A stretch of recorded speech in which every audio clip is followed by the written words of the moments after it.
As the U.S. economy continues to rebound from the 2008 financial meltdown and the Eurozone deals with a debt dilemma, it's a different story in the developing world. Projected growth rates there are high, but may not be high enough to deal with a unique set of circumstances. Paul Eggers reports on how India is well equipped to face the challenge.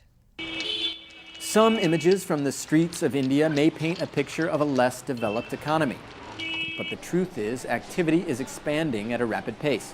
For the 2012 fiscal year, which begins here in March, GDP is expected to grow at a 6.9% clip, almost triple that projected for the U.S. Still, even that number cannot fix every problem, according to Surinder Nair, head of economics at the prestigious University College, Kerala.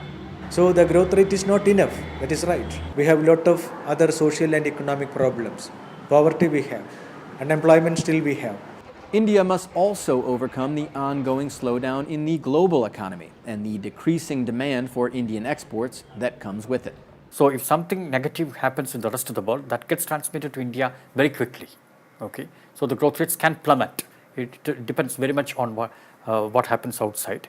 Research economist Sunil Mooney outlined a simple solution to reduce India's dependency on the developed world. The only way in which you can decouple is to promote the domestic market. And the strengthening of that domestic market, then, is India's biggest asset. As far as Indian economy is concerned, the greatest strength of the Indian economy is its people.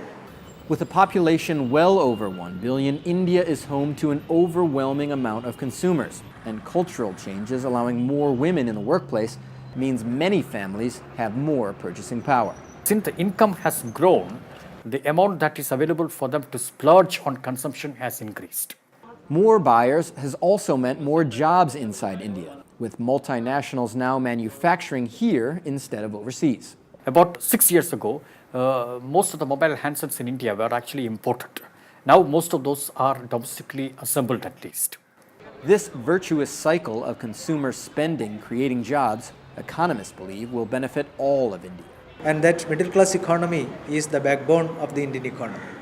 And so long as the middle class grows stronger, that adds to the strength of the economy.